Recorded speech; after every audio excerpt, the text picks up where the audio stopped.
What order? Good evening from Minneapolis, Minnesota. Yeah, we all travel around the world sometimes, right? Well, today I'm in Minneapolis. This is Sue Petrisin, normally from the Michigan district of Kiwanis, but I'm still from Michigan, let me put it that way. But I'm in Minneapolis for the Big Ten men's basketball tournament. As many of you know, my other job, right? The one that supports this habit, I guess is the best way to put it. So we are on Voices of Service tonight, and we have round two of our candidates for the position of international trustee. We will interview them again tonight. Ahead of time, prior to today, I actually sent them 6 questions to give them some time to think about them so that they have those questions and they can answer them. And it gave them a little bit of time to talk about them. So we'll rotate through the questions. I didn't do a rotation. Let's see, I'm going to write it down here. I got Eric's to my left. I'm just going to write it down that way. And then Scott, and then Joe, and then Dawn, and then Larry. So we'll rotate that way. Eric, Scott, Joe, Dawn, and Larry. And then we will give the question. You got 2 minutes to answer. And as you can see on my screen, there's a timer, which we found out worked really well last night. And I had to put it in green because that's the only color there is right now in the world. So we will go ahead and start. And Eric, I will give you, actually, let's start out with a quick introduction. If you guys got a couple minutes of introduction, we'll start out that way. So Eric, you're on. Thank you, Sue. And once again, thank you to you and Michigan for putting this together. And hello to everybody who's watching online. My name is Eric Paul. I'm a member of the Kiwanis Club of West Seneca, New York, which is in suburban Buffalo. And I've been a proud member of that club for over 40 years now. I got my start in the Kiwanis family in Key Club. I was fortunate enough to go to high school in a community where the Kiwanians sponsored a Key Club. And I got involved with that and became a lieutenant governor. I went on to college, helped restart a Circle K club. I was a charter secretary, district secretary, served as governor of the New York district, and then as a Circle K international vice president. My early years of Kiwanis were concentrating on giving back to the students at those organizations that I'd gotten so much out of when I was in high school and college, being on their different committees. Then later, after I served as a lieutenant governor, I got the bug for helping open clubs. And my governor's project was opening. Proud to say that the 6 clubs we opened in my home district when I was governor are all still active and busy 9 years later. And I've been the formula chair for the district. I've been the formula chair for the Northeast section of the United States. I've been a club coach, a club opener. I've been to openings in Seattle and Chicago and all over New York because I believe that the bottom line is that more members mean more service, and that's what we're all about. And I have no clue what the timer is, but that's what I'm all about. And I'll be happy to try to answer these questions, and we'll do a wrap later. Thank you. Thank you. There it is. All right, Scott. Sure. Hey, good evening, everyone. I'm Scott Sims. I'm from Birmingham, Alabama. Delighted to be with you tonight. Also want to thank past President Sue and the Michigan District for this opportunity, and thank each of you for being present tonight. So I would refer you to my website or Scott Sims for Trustee Facebook page for some more biographical information regarding what I do in life and what I've done in Kiwanis. So this summer in Denver, you're going to have the opportunity to elect our future leaders. And it's an important election because right now, Kiwanis International faces a membership crisis. And crisis may seem like a strong word. And when your membership declines year over year, but only by a single-digit percentage, you don't really feel any pain. But when it does that for a 10-year period or a 20-year period, it's really cause for great alarm. And that's where we are right now, but we don't have to stay there. We do not have to accept that where we are is where we have to be or that it will always be this way. When I became governor of the Alabama district, we'd had 22 years of net declining membership.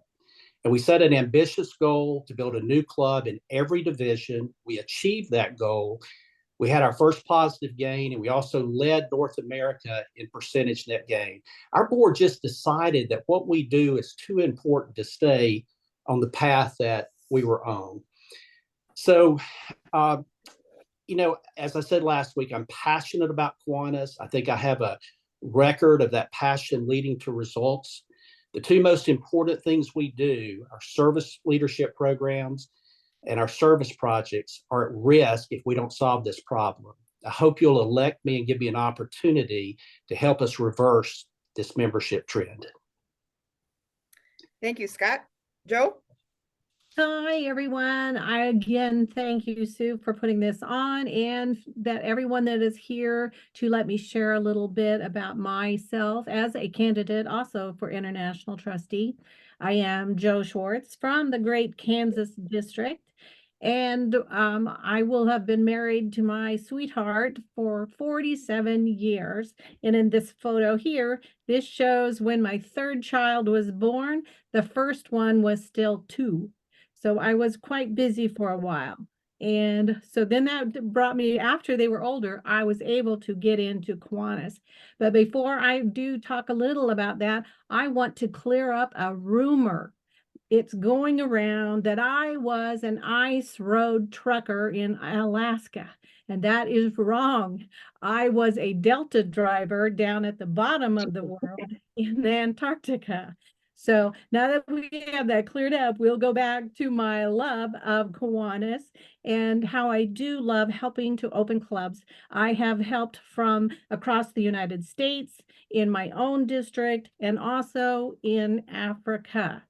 I am currently a club coach, and I feel that is so satisfying because you get to always be enthused and energized by these new clubs and their members and their excitement to carry on Kiwanis. So I am hoping you will also elect me in Denver so that I can help provide some quality mentorship to our board and to our districts. Thank you. Thank you, Joe. Dawn?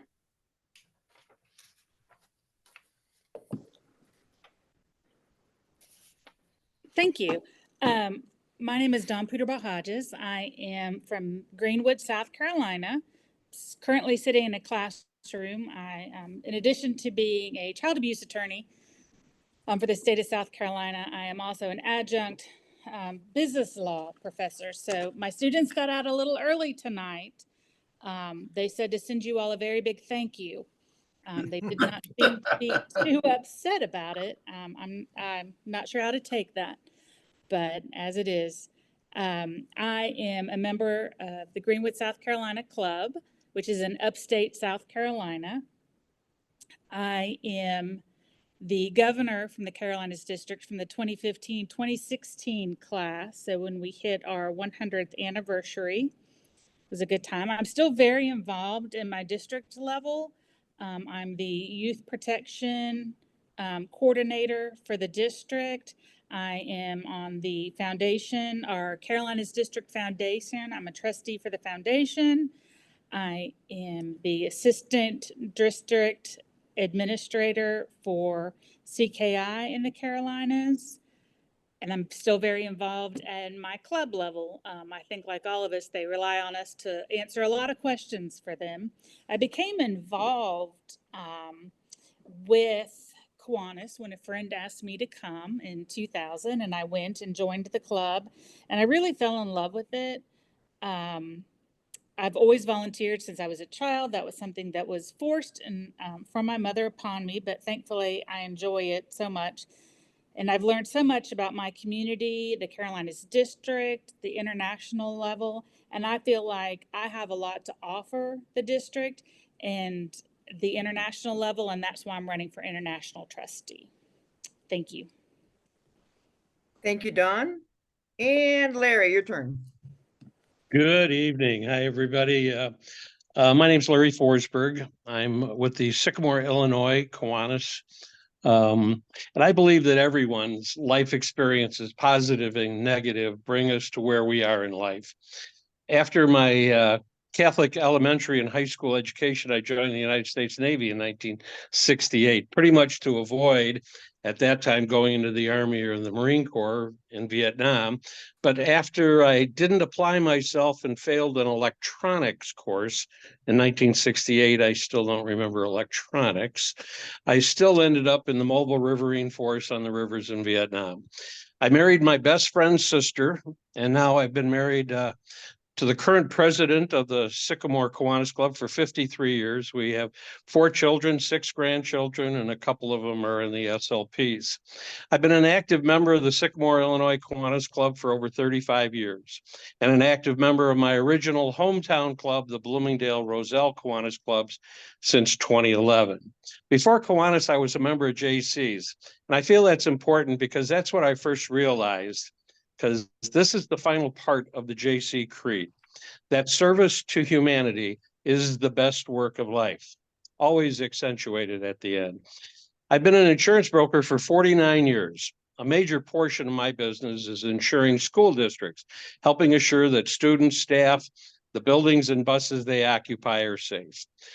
I've been the chairman of the Illinois Eastern Iowa District Kiwanis Neuroscience Research Foundation for the last 7 years. Leadership matters. Decisions and actions must be diligently and collaboratively made. In order to keep Kiwanis strong and see it grow, there are both financial and organizational business decisions that are going to have to be made. They'll be tough decisions. Collaboratively, these decisions will be made with the goal of growth and financial security. Also, there is the faith that needs to be instilled in our current membership and our future members that Kiwanis truly is a mosaic of ordinary people doing extraordinary things to uplift our communities and serve the children of the world. Thank you, Larry. Okay, first question goes to Scott. If you were tasked, let's go back one. Engaging club members is crucial for maintaining an active and a vibrant Kiwanis organization. When members lose their energy or commitment to active participation, what strategies would you suggest to reignite their enthusiasm? Well, I think the first thing I would do is try to understand by asking some questions. I want to know what happened, what led to their loss of energy, to their lack of enthusiasm. Is it burnout? Do they feel devalued? Do they not feel appreciated any longer? Is it possibly that it's not even related to Kiwanis? It could be something in their personal life that we don't know about because we haven't asked. I think we need to tell our people that, when someone is absent, we need to reach out. We need to let them know that we genuinely miss them. And we need to let them know that we value their opinion. On a practical level, maybe I would, ask them to chair a specific initiative. Maybe I'd ask them, what new initiatives would they like to see? Or is there a program or a project that, they're no longer interested in because something's changed? Maybe it needs to be deleted. Maybe it needs to be increased, decreased, revamped.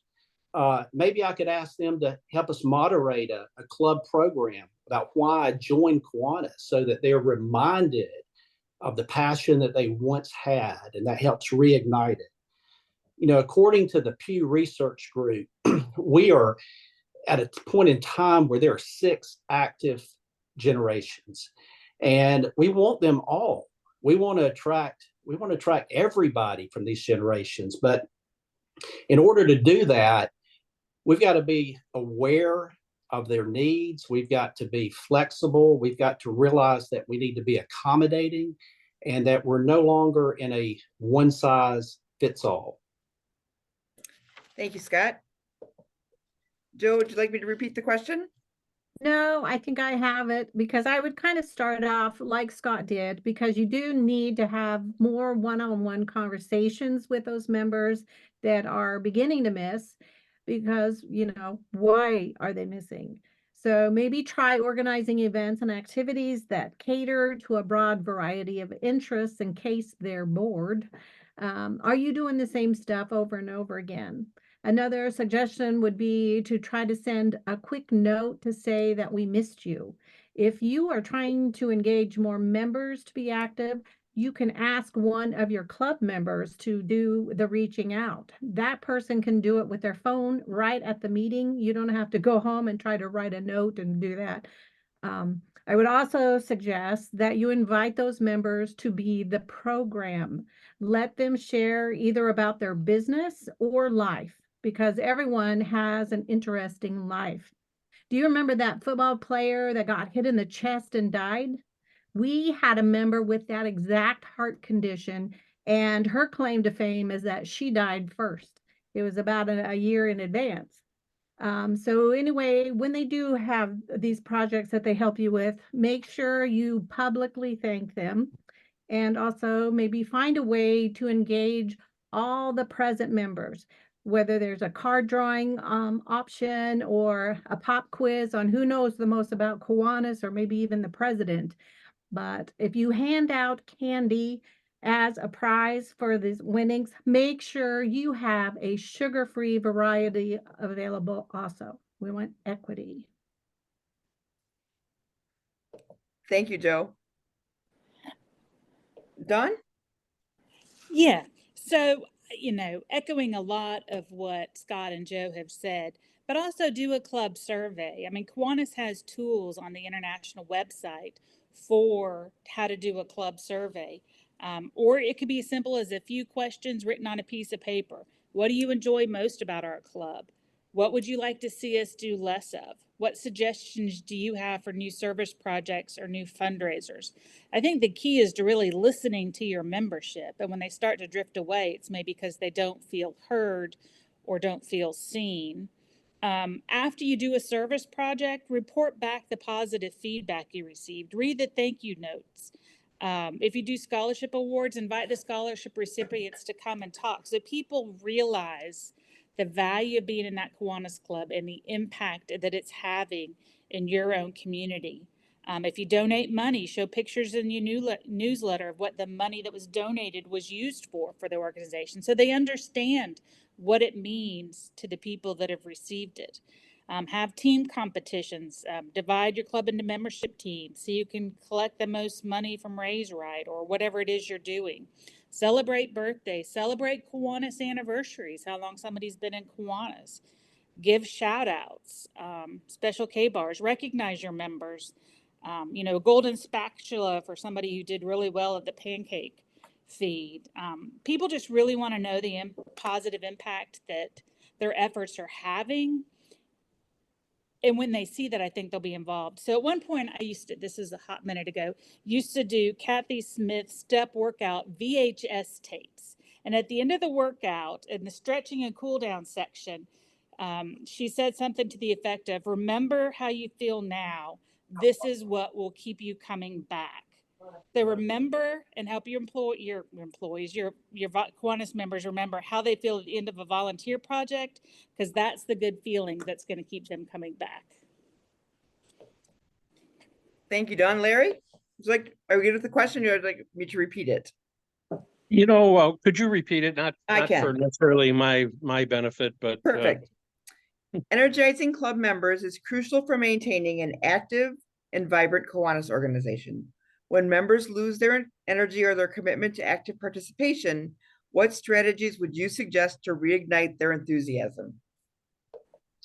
Members' attitudes are all a result of a good or poor communication and experiences.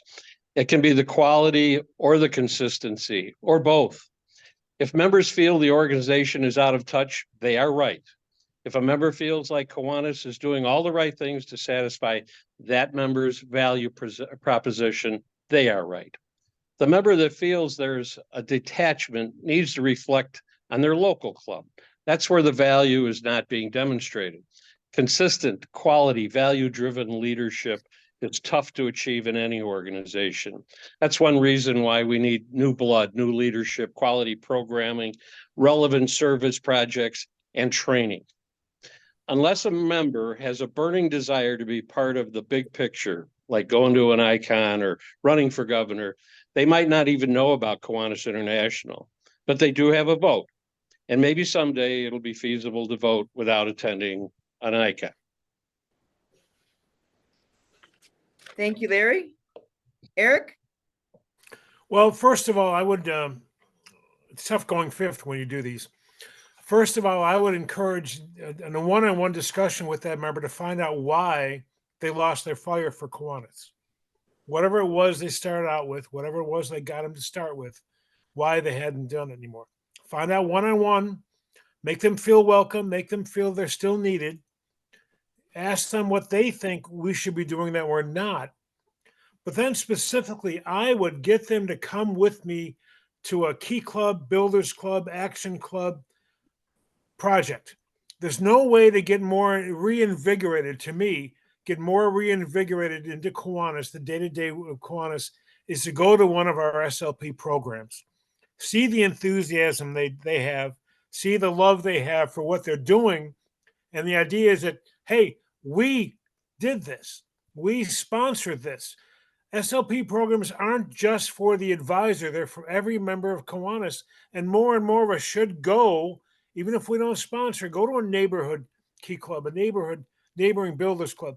There's no more enthusiastic meeting I've been to than an Action Club meeting. They all want to sing. They all want to dance. They all want to be president. There's nothing more invigorating. Get them to go with you. And when you're on the way back, get their feeling for what they thought about it and how we can transfer that enthusiasm to get more involved with the local Kiwanis Club. Thank you, Eric. Okay, Joe, you have this first question, the next question. Kiwanis International is headquartered at 3636 Woodview Trace, Indianapolis, Indiana, our address. If a member expresses the belief that Kiwanis International is out of touch with its members, how do you convey that Kiwanis International is more than an address? It's composed of member clubs, and collectively, we as members all bear the responsibility for shaping the future of our organization. Okay, thank you for this one. The wording again, out of touch with its members, that kind of puzzled me. So I would want to talk to that member and understand why they made that statement. Of course, I would validate their feelings, but hopefully they have an example because that would make it easier to help. Every member of every club can offer constructive input. I've seen Kiwanis's commitment to continual improvement based on the suggestions of members. They have pamphlets, programs, and documents that are constantly revised to reflect someone's ideas or suggestions. And if you think the staff is out of touch, I believe all or most of the staff at KI are members of a local Kiwanis club. So any decisions they make for Kiwanis will also reflect on them. I think the future of Kiwanis depends on our helping every member feel like part of the family, that their voices are heard, and that everyone, whether they know it or not, is helping shape the future. Thank you, Joe. Dawn? Yeah, so the governing body of Kiwanis is comprised of elected volunteers. Yes, we have employees, but our governing board are elected and they're volunteers. So I would say with all civil discord, perhaps, the appropriate action is to contact those volunteers, express the concern over your issues. If you're not happy about something, they're never going to know unless you reach out and explain to them what it is, or to somebody else that can convey that message. And if you feel like the candidates on that board don't represent or aren't representing you well, get to know the candidates, vote for the ones you feel most comfortable with. That's why we're having, these forums. And if year after year, if you're not liking the candidates, encourage somebody you think who would do a great job from your district to run, so that you feel like you have more representation on that board. And, maybe the person themselves that's feeling the discord and the disconnect may be the person that ends up running. But I think remembering that we're all volunteers doing this, and that are ones making the decisions and setting the policy, and those folks represent you, and you can reach out to them and tell them what you need, what you want to see, or where your concerns lie. Thank you, Don. I'll read the question again. Kiwanis International is headquartered at 3636 Woodview Trace, Indianapolis, Indiana, our address. If a member expresses belief that Kiwanis International is out of touch with its members, how do you convey that Kiwanis International is composed of member clubs and collectively we as members who all bear the responsibility for shaping the future of our organization? Larry?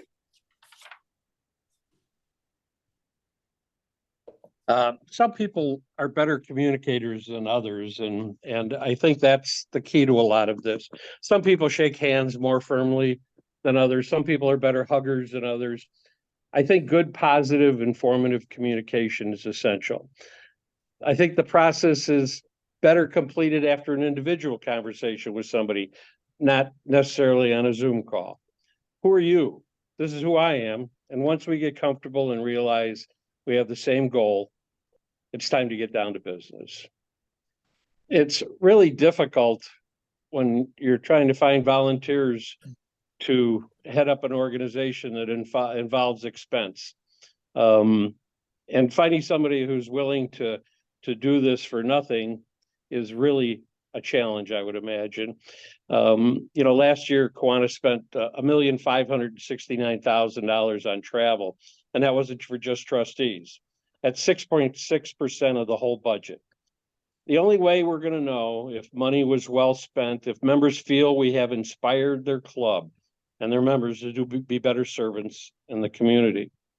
So let's survey members to see how we as trustees do every year. Thanks.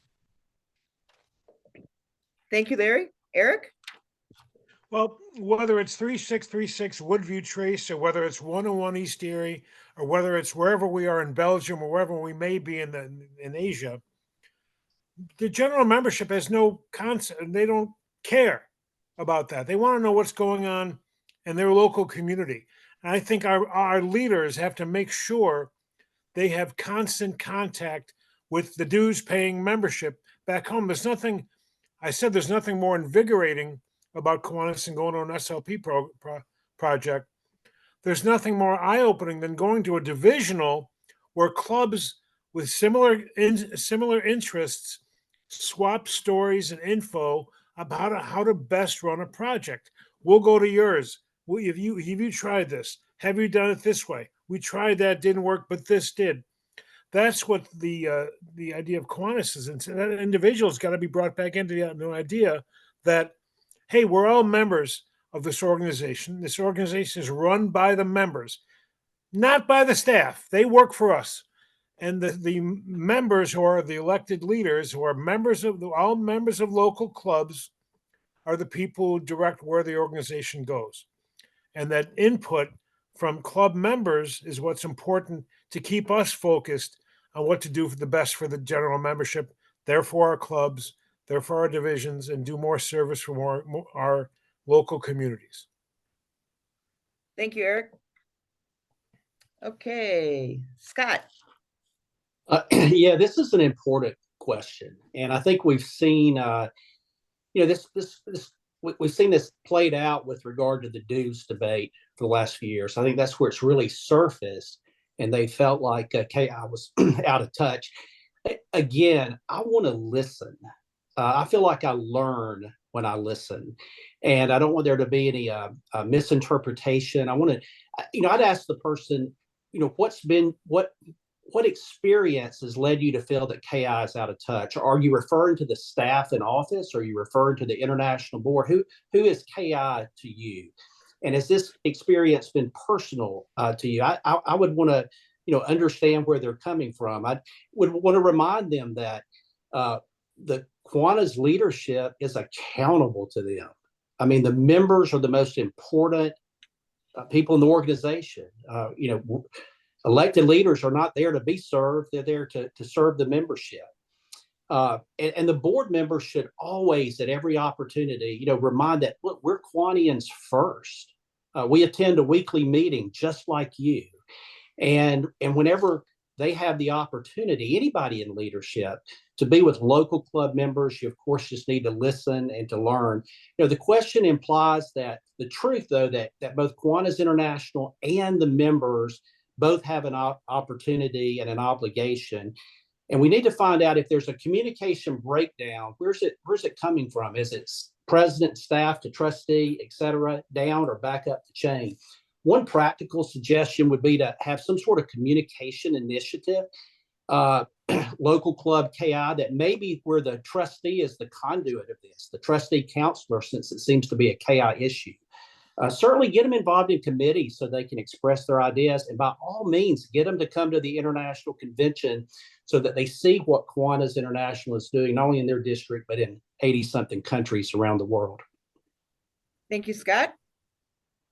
Okay, Dawn, you are up. We have the next question for Dawn. We'll start with a new question. So I have to stop the timer so we can make sure this is right. If you were tasked with leading a team through an organizational change, a major organizational change, how would you approach ensuring buy-in and commitment from team members who may be resistant to the change?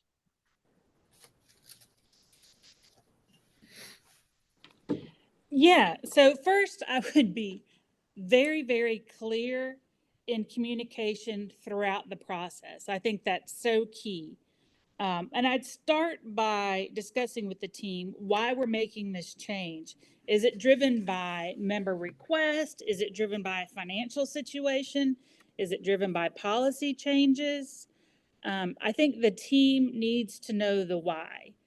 I'm not saying my parenting style has always been the best, but I was always a firm believer. I was not a just because I said so parent. I was a don't just tell my child no, but tell him why I'm saying no. It could be as simple as explaining why we don't put pins in outlets, but then they don't repeat it. But I think the key is he needed to understand the possible outcomes in his action. And that's what kept him from doing it when I wasn't around. And I think that it's the educational and promotes buy-in. And I think that's always the key when we're talking about the why we're doing something and why we're making a change. Your team needs to understand the reason behind it so that they can have the buy-in to it. And it goes to positive outcomes in that. They'll understand it better. They'll be more on board. But be clear on how the change gets us closer to where we need to be. What is our desired outcome? How are we going to get there? And ask the team for input on how to make the change. The people who work there, who are in your clubs or whatever the change is, know and have input and have a lot of information on the best way to do something. And then you want to focus on each member of that team's skill, building on their skills or what they're good at. Set short-term goals, set long-term goals, celebrate successes. And I think the most important thing of all is to lead by example of your commitment to whatever the change you're going through is. And did I mention communicate, communicate, communicate? Thank you, Dawn. Larry? Thanks. Let's see what some people have said about change in the past. All great change is preceded by chaos, and that was Deepak Chopra. And another would be, if you don't change your direction, you might end up where you're heading. Another one was, change isn't going to come if we wait for some other person or some other time. We're the ones we've been waiting for, and we are the change we seek. And that was Barack Obama. So everything needs to be changed. It's constantly changing. And if there's somebody who's involved in the change, who's not seeing a need for improvement or a different direction, we need to go back and talk about it. Now, who are you and what do you feel is a great direction? Here's my idea. Now let's get something done and make this better. And I think it's communication and it's working collaboratively.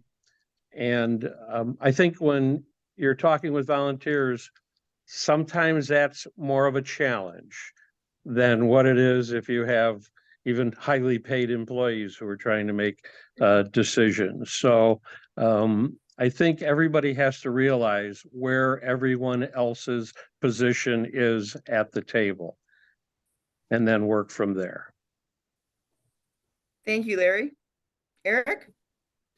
Well, I think it depends upon the assignment. I think we have to look at the members of the team who are resistant, because some people are resistant to any kind of change. But the old adage is, if we keep doing the same thing we're doing, we get the same results we've always gotten, which right now in Kiwanis is not a positive thing. So looking at change and looking at everybody's opinion and making sure that we take in everybody's opinion and understand why they're resistant. Why do you think we shouldn't change what we're doing? We obviously have to change our goals. And sometimes you have to change your path to get to those goals. Sometimes it's important to vary and change the thing we've been doing. So find the resistance and try to build that why that person, what we can do to make that person a part of the team, to be part of, with their input, part of why we're trying to change for the better. We're not changing for change.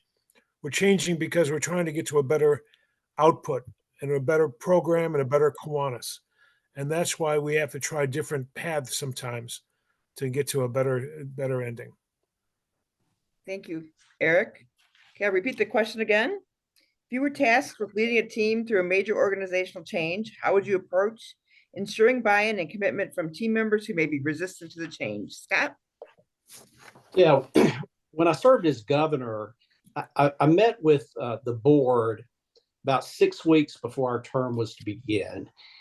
And I laid out this opportunity, expectation, vision for building a new club in every division. That really took people by surprise. There really wasn't a warning that that was coming. A lot of the lieutenant governors didn't think that was necessarily in their job description. But I'm convinced that the reason it worked is I told them why. I reminded them of what we did, why our work is so important, and the difference, and why this trend had to be reversed. So I think with this question, you have to ask, why do you need the change? I mean, presumably something isn't working and getting the desired result. So it's so important to understand the why. My responsibility in that situation is to make sure everybody understands the why with the issue that needs to be addressed. Too often we tell people what to do without telling them why it needs to be done. And by communicating that why, we can eliminate or at least reduce, I think, a lot of resistance to the change. And it has to show that it's a good thing. And we need to point back to examples. I mean, for instance, in 1987, we changed the makeup of our membership with including women. That was a good thing. At other times, we expanded our youth programs beyond Key Club and Circle K. That turned out to be a very good thing. At one point, we decided to have a central focus with young children priority one. So we need to have examples that we can point them to where there might have been some resistance, but it turned out really, really well for the organization. And then I think as we're dealing with the group, we need to be reminded that there could be elements that could be modified. So go to these people individually and understand what their particular concern is and see if it's something that can be worked out. Thank you. Thank you, Scott. Joe? Okay, I'm typically a person who loves new ideas and gets excited for change. But on a major organizational change, even I would say, poop, why? Why are we doing this? So I think it's all in how we present it. We need to share the rationale for the changes. How will the changes benefit the organization?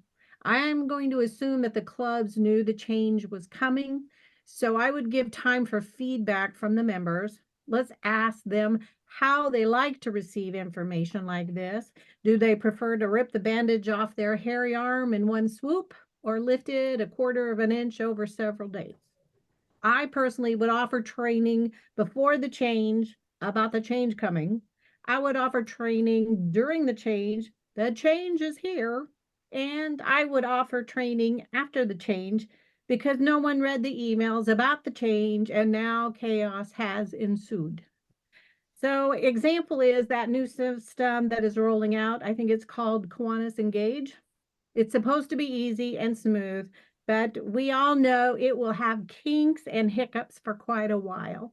So to help with buy-in, I would offer cool prizes for the best ideas submitted to make this transition smoother. Maybe a $20 gift certificate to the store.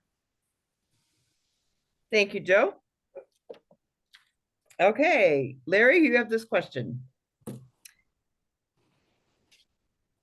As many people know, international trustee, or member of the international board, serves as a counselor to other districts. And this is a common question. I can tell you that I experienced during my time on the board years ago, but I still know it's out there. So during your initial visit to the district, a member expresses dissatisfaction with the effectiveness of the previous district counselor and questions the rationale behind your appointment, citing concerns about the judicious use of dues. How would you address the feedback?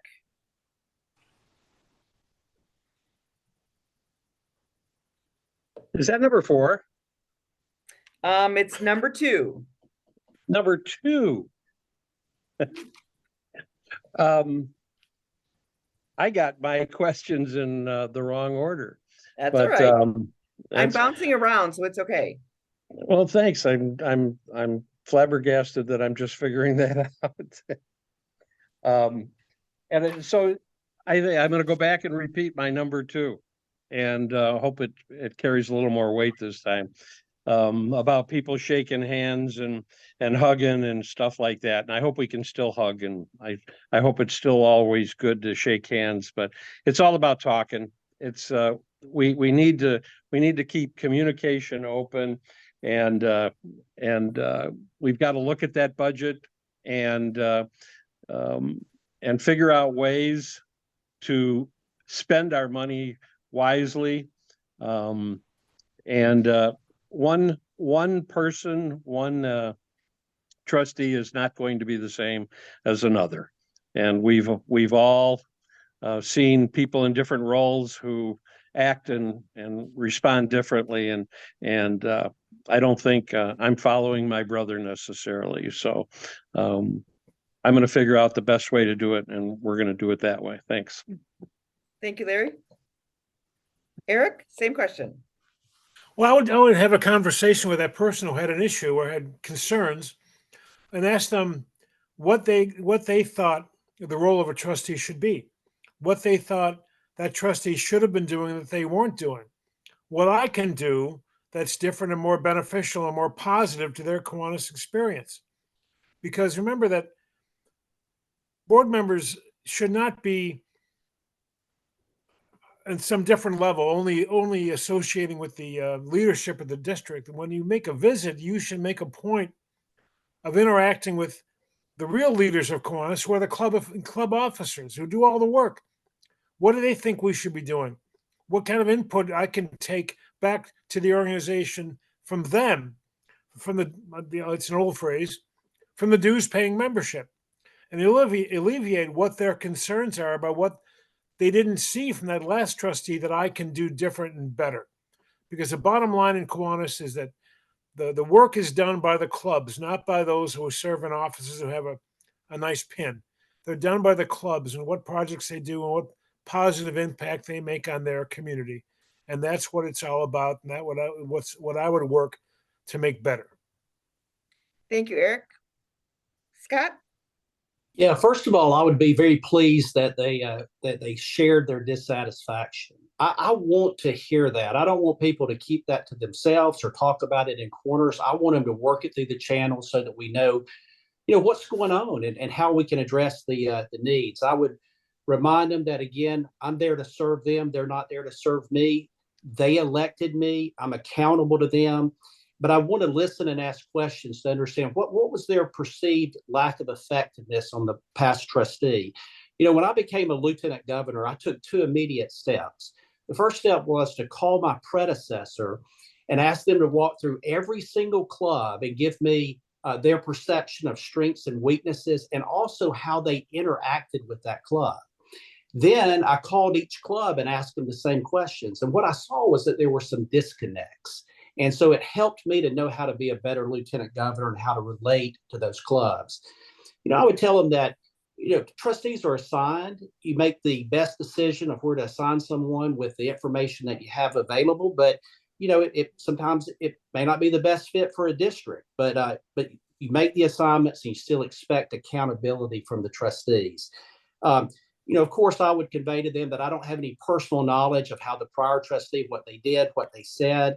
but I can assure them that now that I've been appointed to be the counselor for their district, that I will constantly be seeking their advice, their input, wanting to hear from them, and where appropriate, offering mine as well. I would offer them my personal email address and my personal cell phone and ask them to call me anytime with thoughts or issues or concerns. And I guess finally, I would tell them that my goal would be to work with them in such a manner as the counselor for their district that I would be convincing them that my appointment was in fact a judicious use of their dues. Thank you, Scott. I'll repeat the question. During your initial visit to the district, a member expresses dissatisfaction with the effectiveness of the previous district counselor and questions the rationale behind your appointment. Citing concerns about the judicious use of dues, how would you address this feedback? Joe. Again, like all the others said, you do have to always ask more questions so that you understand if the district counselor met in person or via Zoom. Was there a disconnect because they couldn't be with each other? Because for my opinion, we need in-person visits to the districts. I feel face-to-face is the most effective way to truly understand the dynamics of each district. And when you get to spend multiple hours or even the whole weekend, it allows for more bonding with not only the governor, but more of the club members, which I feel helps strengthen our Kiwanis family. But when cost is an issue, like we have going on now, then we can make the best of online meetings, but it is harder to connect emotionally. And you only get to see a few people on the screen, like here.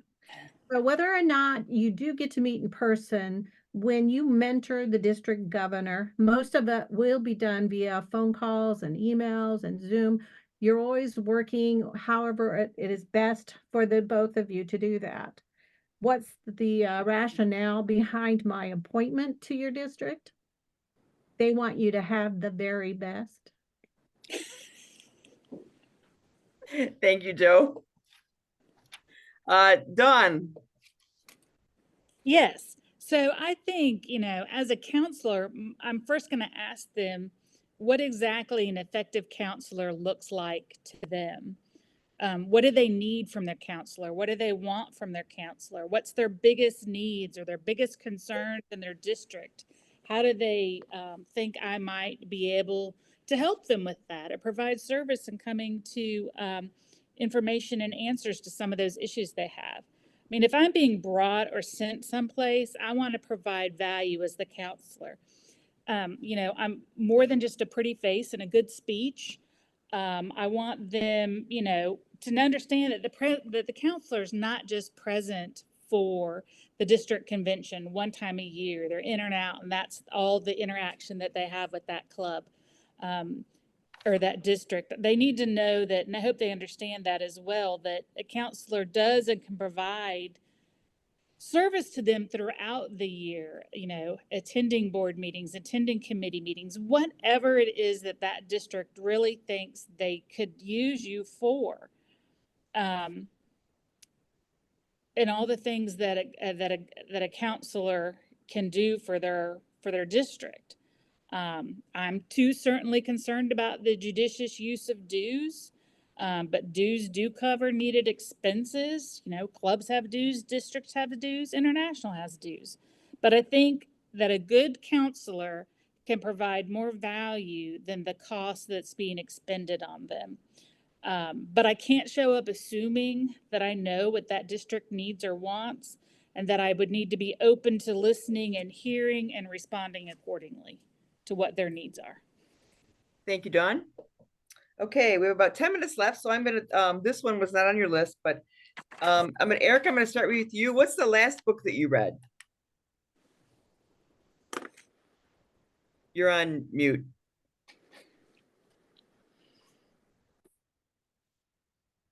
Or what are you, I should say, what are you currently reading, or what's the last book that you read? The last book I read was Mitch Albom's The 5 People You Meet in Heaven. I enjoyed it. Scott? Jeffrey Archer, As the Crow Flies. Joe? Where the Red Fern Grows to the Grandchildren. Dawn? That book makes me cry. The one I'm currently reading is Atomic Habits as part of a workbook club by James Clear. And Larry?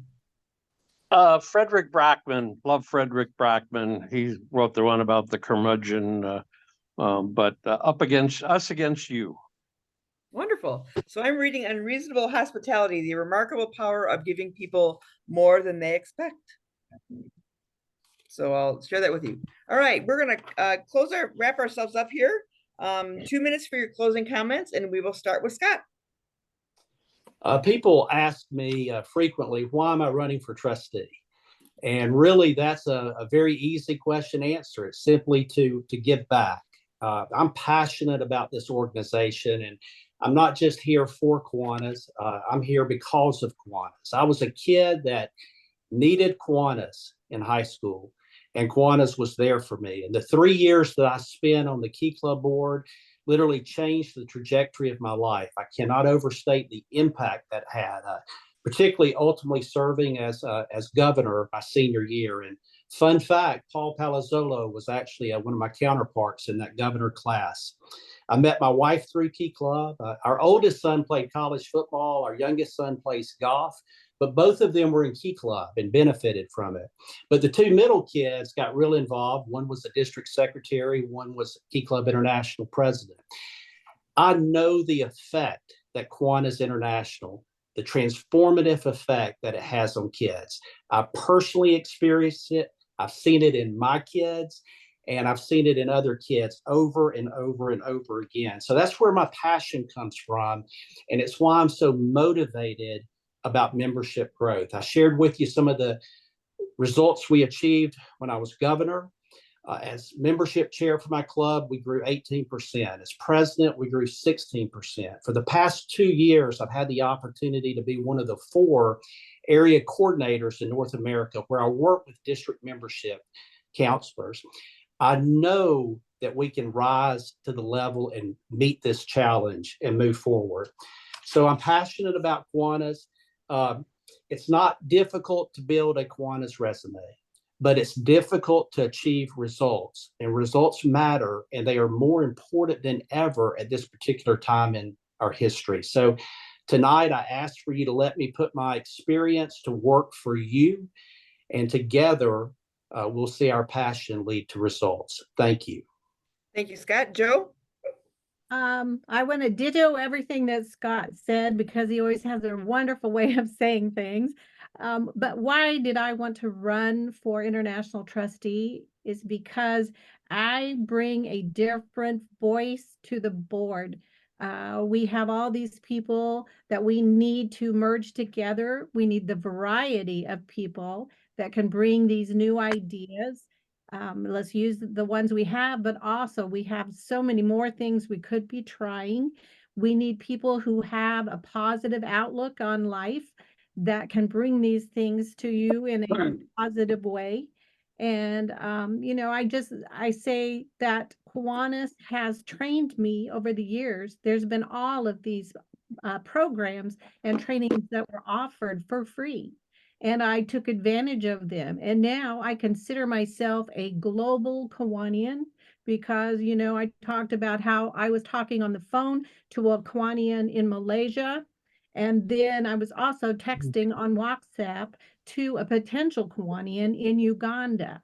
And nowhere else in any civic organization would I have found families like this. So I hope that you will also give me a vote in Denver so that I can share what I know with all of you. Thank you. Thank you, Joe. Dawn? Yeah. So Kiwanis is really important to me and really important to my life.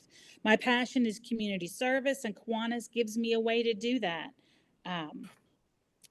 And it's made that easy for me, and it's surrounded me with like-minded folks that are interested in improving our community, improving the lives of children and family. And I've met those people in my community that I otherwise would not have met if it not been for Kiwanis. I've met those folks at the district level from across two states that I otherwise would not have met. And I've met those folks at the international level. And so that's been a lot of positive influence on me. And as much as I feel like I've given to my communities, I feel like I've received a lot through Kiwanis in receiving that. I do feel called to serve on the board. I feel like I have a lot to offer. I have been encouraged by the young people that I work with to run. I'm always encouraging them. You should run. You have a lot to offer. You should do that. And then I get asked, well, when are you running for international, Miss Dawn? And I think, I should really give that some thought. And then I gave it some thought and I decided, you know what, I should, and I will, and I am. So here we are. But, you know, why am I doing that? I really want to preserve and grow our organization. I want Kiwanis to be here for my child, my grandchildren, my great-grandchildren, should I have those other children in the community, our membership and our club. We need to keep and increase our SLPs, our service projects. And really, I'm just committed to this organization. I love this organization. And it actually wasn't until I had been in it for a long time that I found out that my father, who is long deceased, was a member of Kiwanis when I was a young child before I knew what it was. So I would just say, and most recently I learned that my stepfather's father had been a member of Kiwanis when he was living as well in the community they lived in. But I just am committed to this organization, and my name's Dawn Puderbaugh-Hodges, and I'd be honored to have your vote in Denver. Thank you, Dawn. Larry?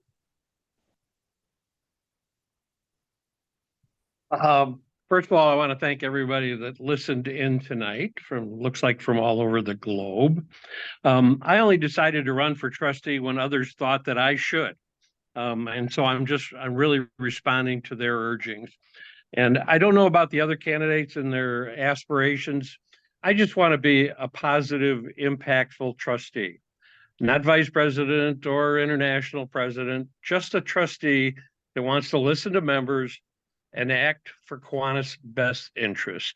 I want to listen to my fellow Kiwanians and board members and then act in the most responsible way to effectively manage the financial stability and the positive growth of Kiwanis.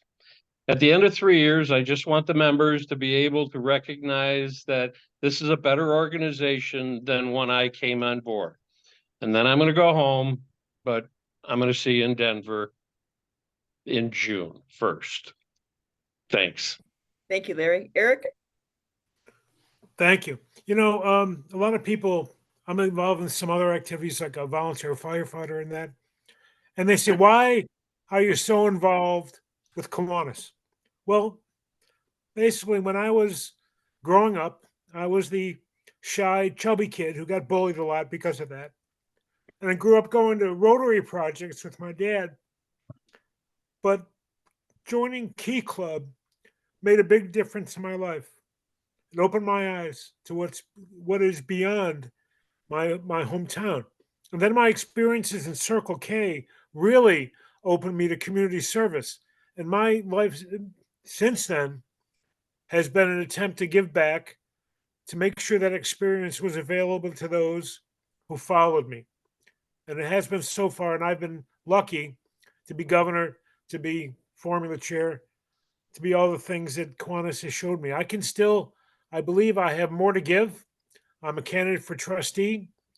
I'm a proud father, proud grandfather, proud 40-year Kiwanian. And I would be honored and privileged to have one of your 3 votes in Denver at the International Convention. My website is ericfortrustee.com. Call me, message me, email me. I'd love to talk. And we'll talk about why I'm doing this and what we both think is the best for our organization. Thank you. Thank you, Eric. So Larry, Scott, Dawn, Joe, and Eric, I want to thank you all for being with us tonight. We appreciate the time that you are dedicating to seeking the higher office of International Trustee. and we appreciate the fact that you have placed your name into nomination. For those of you that joined us tonight, I'm excited that you're with us. We will share the recording of this program once that I get it downloaded from the cloud tonight. We'll make sure that it's available to you on the YouTube site as well as off the Kiwanis or my personal Facebook page. We'll make sure that's there for you. We will plan on a meeting again next week. Of course, I don't know yet, based on the schedule of our basketball teams, I should say teams, because the men and women will be playing next week. I don't know yet, but follow Facebook. That's where I'll get everything posted. We'll go from there. With that, I'll say have a great evening, everyone. Thanks for being with us, and we'll see you all in Denver. Thank you. Great. Thank you. Good night. Thank Good you. night. Thanks, everybody. Thanks, everybody.